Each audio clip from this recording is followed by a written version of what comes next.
Welcome back. Thank you for joining me again. Paul Stone with the Crux. Hot topic today, something I'm really irritated about. I know millions of you are. It's very confusing when we're told that, there's a piece of paper written with all the rules and regs written down, the Constitution. A lot of people gave their lives up for that document to come into existence and risked a lot of stuff and certainly endured things, many of us have never faced. Some of us have in similar ways to what the experiences were by those that decided to leave home and comfort in Europe for the undeveloped shores of America long, long ago.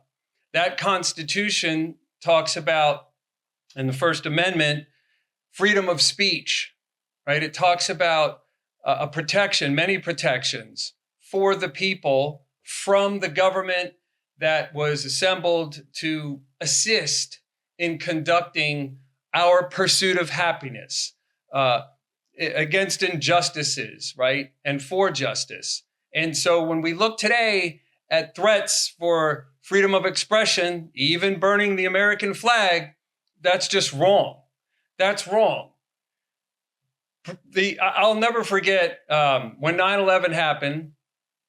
George Bush, president at the time, he was asked a question about people that were complaining and protesting, right after the buildings fell in New York, the Pentagon was hit, plane crashed in Pennsylvania, that was bound for some other government building in Washington, that they were causing trouble, kind of heckling from the crowd against President Bush's efforts to respond, right, to what happened in 9/11. And he said, that's the beauty of this country. They get to do that. If we lose the right to disagree with anyone, publicly, privately, right? If families are tossing out family members, and we're coming up on Thanksgiving and the holiday season, just because their ideas or their opinions or their beliefs or the logic that they subscribe to differs from theirs, we can't lose that. We can't lose that. But you know what? Amongst ourselves, we kind of get to, because people can be emotional. People can get hijacked. People can, be in fear a great deal of the time. But governments don't get to do that. Governments have orders, like in the military. They've been ordered to defend, they swear on a Bible to defend the Constitution of the United States. They don't get to pick and choose how they'll behave, what parts of that beautiful document they will promote, and ones that they'll make obscure, right? Ones they won't come forward and defend. They have orders. They don't get to run all over the place deciding, today and then different tomorrow, what they're going to stand for and what they're going to stand against. There's already orders given to how they are supposed to conduct themselves, limits they're supposed to live within. And many of the sufferings and the inconveniences and the horror stories that people are suffering from today are exactly due to the fact they are not and have not been yielding to what that beautiful document prescribes. It just kind of says, look, on this piece of earth, these are the rules and the protections. These are the regulations. These are the laws that are not going to be watered down or ignored or done away with, right? If you want to change some of that document, come up with a ton of our support. We'll be calling our Congress people to support it or fight it, but make the proposal. I mean, look how ridiculous it is that I could be wrong here. I've read many different reports, 5, 7, 14 years for someone to become a naturalized citizen in America. And that's ridiculous. There's tons of great people that ought to get to come here without the harassment or the impossibility, right, of getting here first and then getting an attorney, a naturalization attorney. You have to have that money and go through this long ass windy road, this legal process to hopefully eventually end up getting to pledge swear the Pledge of Allegiance, right? And pass the test, the naturalization test that's asked of them to become before they become an American citizen. There's an incredible story that I was reminded of, interrupting myself here for a second.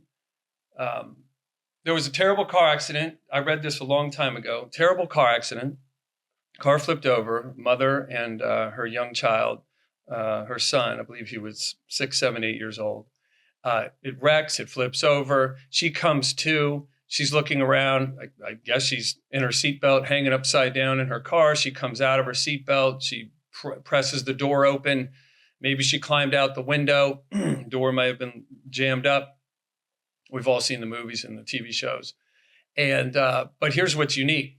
She can't see her son. So she comes around the back of the car, struggling to probably stand, weakened state, and sees that he's pinned under the vehicle. And I guess he's conscious, right? He's crying, screaming out in pain. She literally lifts the rear end of the car a few inches, and he's able to wiggle free. Now, obviously, it wasn't a Suburban, but that's an example. You could hear that and go, how's that possible? Where's the muscle mass?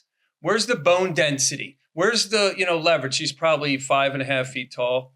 Where's the leverage physically for her to be able to accomplish such a feat, right? It was in here.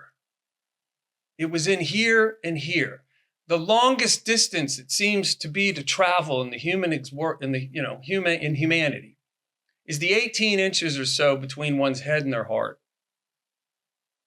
She was able to save her child's life, limbs, by not letting that car rest on her child's legs for so long that they would need to be amputated or they were wrecked permanently. Lifting, 1,000 pounds, 800 pounds, the rear end of a car, just a couple inches so he could wiggle free. That's the same stuff that lives in all of us.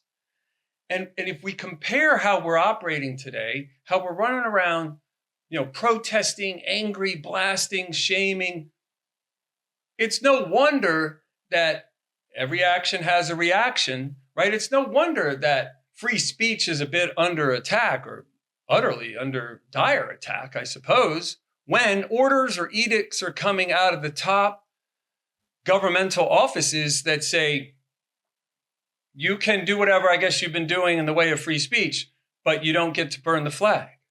Look, I would have given my life for the flag, right? Many military folks have, and many spouses and kids have suffered because of their sacrifices, men and women. We can look through the history of our country and see all kinds of heartbreaking loss of life stories where sacrifices were made for that flag. But if someone wants to kneel in front of a national anthem and they play on a sports team, they get to. Now, why isn't that still happening? Because it's not effective. But people still needed to possess the right to do it, even though I'm hoping most of us disagreed with that action. It was happening quite often a few years ago. If we can channel our inner memory of Colin Kaepernick, I believe, was one of the ones who first started it. You notice, though, that it wasn't a Super Bowl winning quarterback that started that protest, right?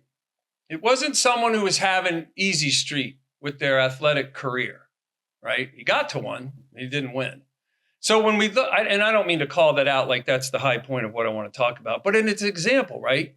So if we look at the protests that people are making that we're not agreeing with or finding, American or patriotic in a way, and we're looking at the choice from the executive branch to condemn the flag burning, for example, as giving that even more power. What is really being said if an American wants to set that on fire? That they aren't being heard, that no one's listening, that they don't feel important, that they don't feel taken care of. Maybe they feel left behind. Maybe they feel quite frustrated with how life's going. And I remember from the exit polls, 70% of Americans essentially said after the presidential election that life in America is extremely difficult.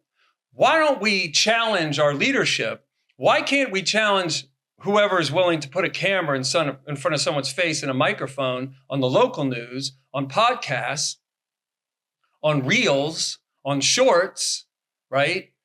Why can't we start making some phone calls to our congresspeople a bit more often?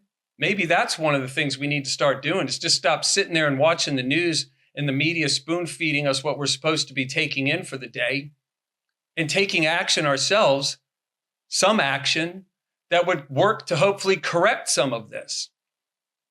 People need to feel honored and cherished and important.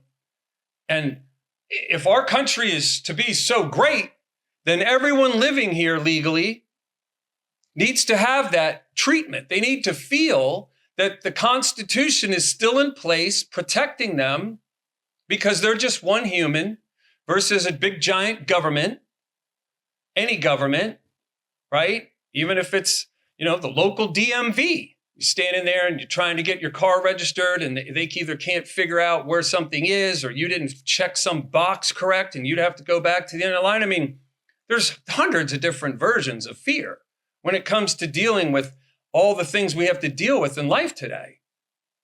And what's super sad is that one of those that makes near the top of the list is how our government's been treating us, and how the media has been feasting on that, promoting perhaps even more of that. Because we're all humans reading the papers, anyone reads, reading something online, reading blogs, checking in with wherever we get spoon-fed our way to get our take on the world from whatever's happening today or yesterday. Locally, are we making up really our own judgment? Are we truly selecting accurate input for how we should be forming our perspective on what's going around, on in the world around us, in our country, in our towns, in our states? We just seem to be fighting a great deal. And this is where I want to talk a bit about. It seems that the media is in the anger business. That's what it looks like to me. On both sides, right? Obviously they're there to turn a profit. And their way to profit is to sell advertising. And they get to charge a higher rate for the advertising to the degree there's more eyeballs on the page, more people tuning into the radio show. A quick shout out to my friends at WABC in New York. Love all of them. Some of the greatest people I've ever met in business and in life work there. When we think of the Empire State, right, kind of kicked off how this country came to be. I know the capital used to be in Philadelphia. Maybe that's why Philly fans are so upset, right? They're finally winning, though, so good for them. But to lose a capital, that's kind of tough. Washington, D.C. is the center, obviously, of American power. But back when it all got started, the Empire State, not only did the country kind of begin there due to the battles that were won, but the industry of America, right? Working with textiles and invention. The South obviously contributed a great deal to what America became and what it is today. 100 years ago, 80% of our economy came from what I call working outdoors. 80% of our economy came from agriculture, working out in the weather. Maybe we had better avenues, better ways, means of dealing with things that frustrated us, because we were moving bales of hay, digging ditches, laying power line. We were building fences, rustling up cows, cooking. I mean, so much stuff, right? Crops and tractors and diesel and everything that goes with it. And now we seem to be managing keyboards a great deal more. Of course, now only 20% of our economy comes from agriculture. Maybe that's something we take a look at.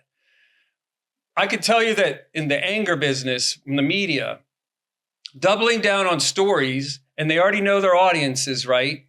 And we're hearing about the troubles, and have for many years. MSNBC, CNN's been capturing its own audience. And whoops, my camera decided to have some thoughts of its own. We need to look at how that, are we just gerbils on a gerbil wheel? Why do we tune into that all day? Corporate America certainly identifies humans as being quite habitual. We're a bit pack animal oriented. There's a great book you might try reading by Red Hawk, Self-Awakening, Self-Remembering. It kicks the door open on some things that blew my mind. We are very habitual. So we're easy prey from the marketing world to identify us for what we're interested in. And obviously, they have 1,000 data points on us these days from all the different social media apps. When we look at how the media seems to enjoy and profit from not only keeping us divided, but finding new ways to make those divisions permanent. Now, again, from my perspective, the Crux, they aren't the problem. Just like Mandami running for governor right now is not the problem. It's us. I'll say it again. I've said it before. Most of you probably don't like hearing it, but Thomas Jefferson wisely said or theorized that we get the government we deserve. What does that mean? Well, we're the ones choosing. So a bunch of people want to run for an office. They start seeking out investors, money, right? Backing. So they'll say, well, get some polls done. What are the poll data show? What's the poll data showing for you and your message and your platform and your name and your looks and all that stuff, your age, your background? So the money's going to first check out, are you viable?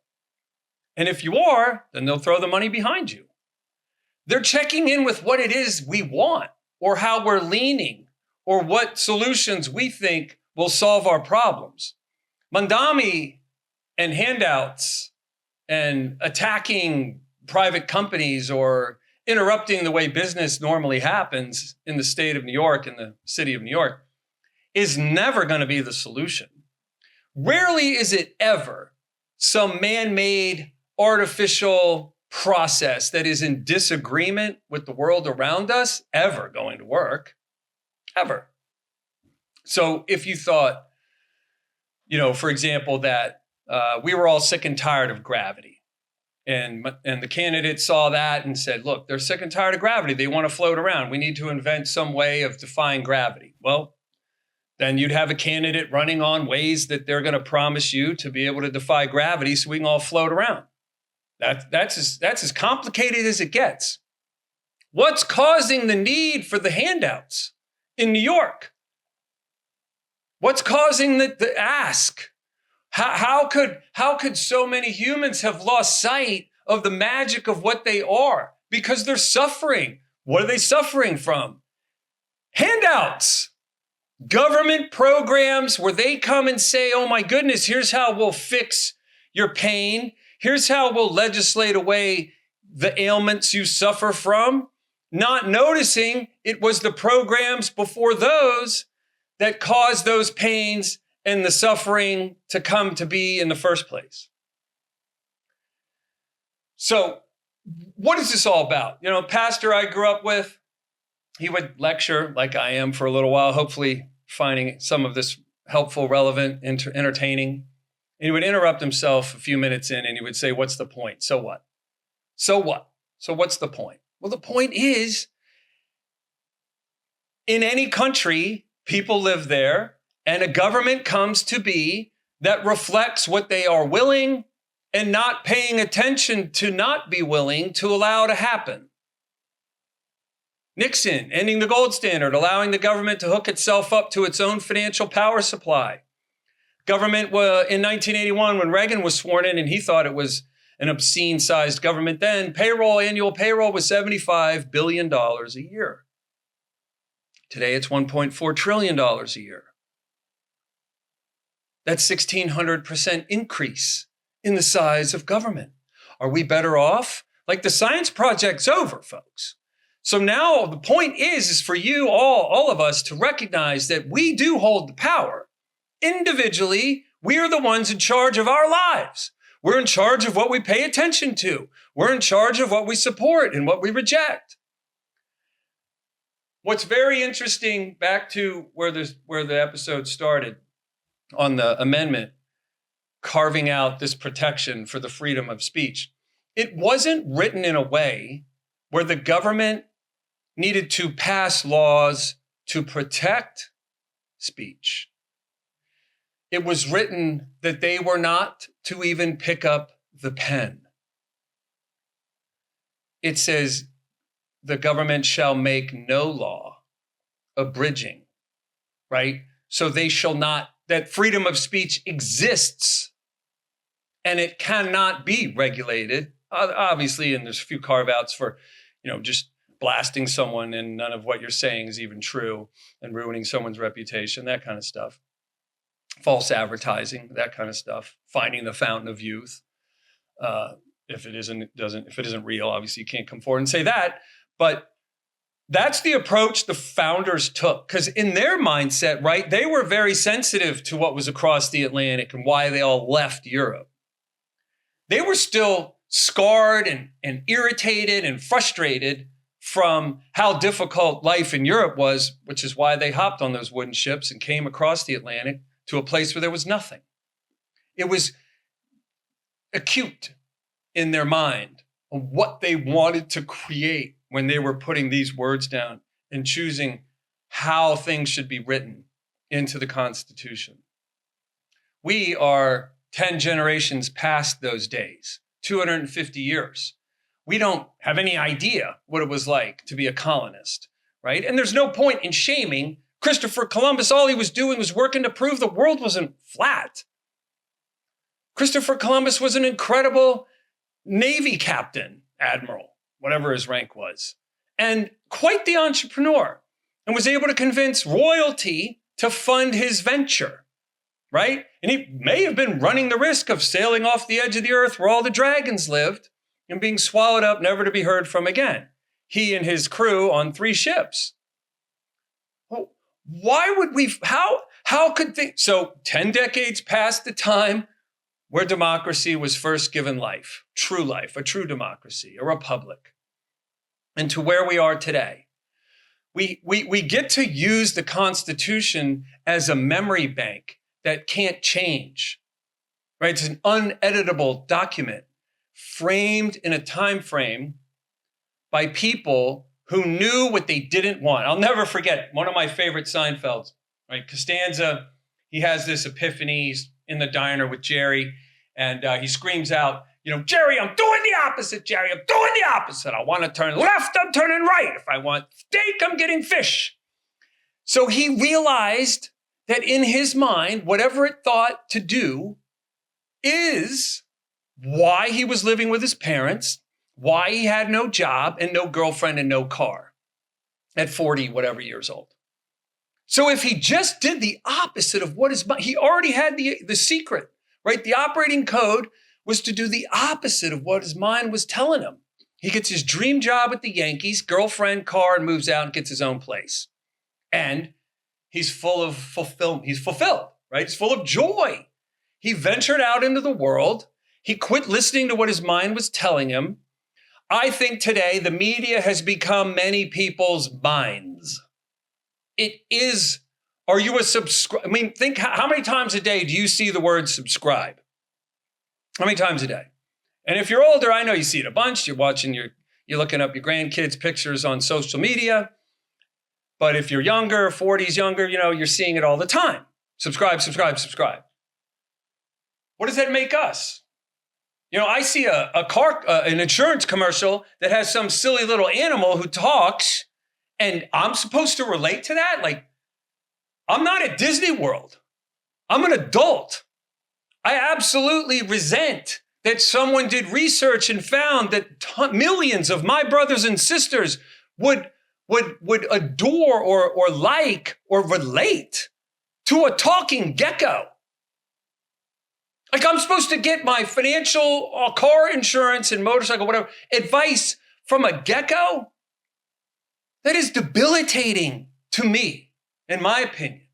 We have to look at how we are subscribers instead of thrivers. How we're just signing on to whatever's thrown in front of us. They don't allow Gatorade in Europe. They don't allow drug and alcohol commercials. Pharmaceutical commercials, I'm sure, might allow wine commercials and beer commercials in Europe, but they definitely don't allow pharmaceutical commercials in Europe. If you see that all day, you might think, oh my God. I mean, do we have more ailments in America than the Europeans have. I know we pretty much have the same socialism they have. And that's wildly created by Nixon's decision not to harp on that. I wrote a book about it, 1971. You can pick it up on Amazon. It'll literally answer why the world is so miserable today. Governments suck at the life management business.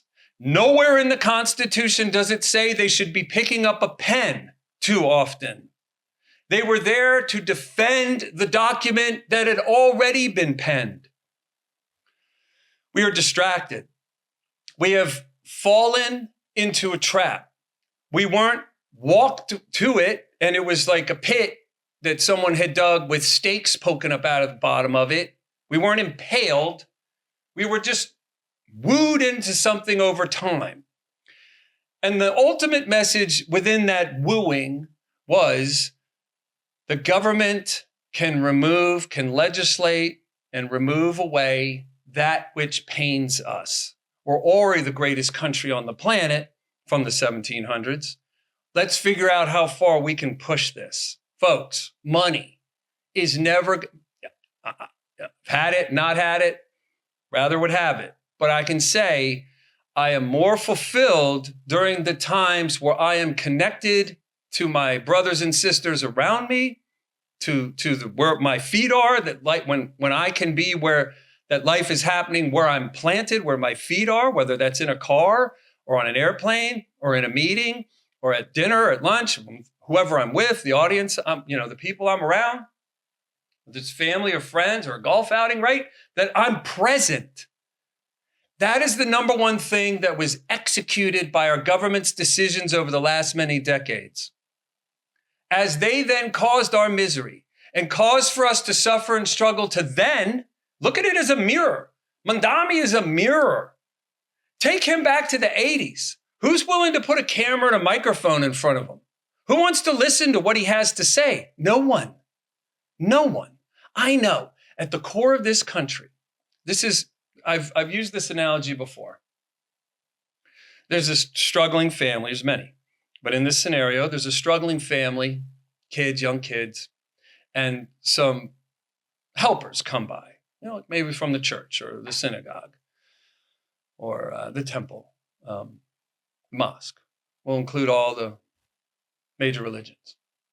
So some group comes by, says, we're here to help.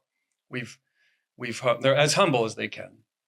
They say, we've heard that you're struggling with some stuff, and we want to help. And the family that answers the door gets caught up at that gesture of love, but says, sure, I'm glad you're here.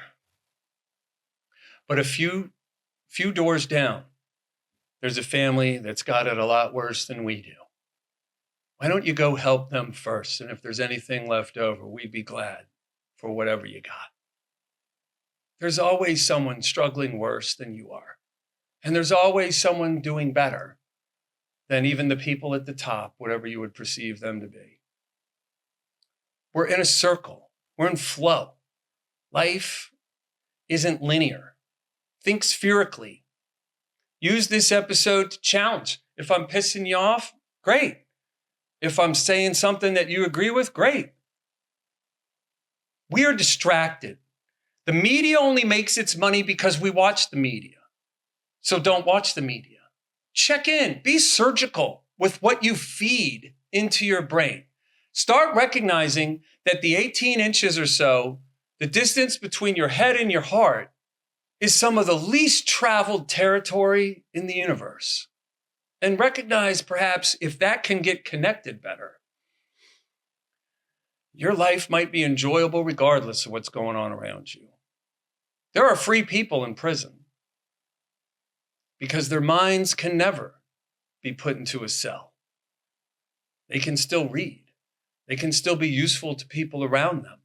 They can still ponder the majesty of life itself. They can also certainly regret that their choices led them to being imprisoned. But you think, most of you that are listening, I'm sure none of you are in prison. Take for a minute, though, a consideration that perhaps you are.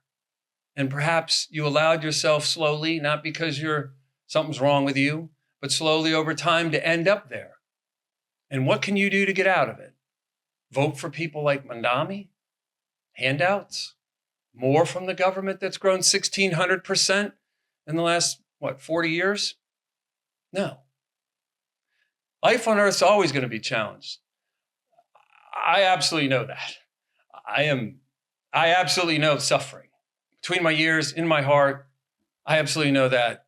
I know more of that than I know the pleasures of life. I hope you find today helpful. I hope you find the message useful. Freedom of speech is not free. You'll have to decide what you stand for and what you don't. I will say, obviously, what you resist grows. Acceptance is something we also need to add into what we're doing these days. The media is going to do what it does. The government's going to do what it does. People are going to argue. They'll always argue. They're always going to keep arguing. We don't have to subscribe to that anymore. Thank you for listening.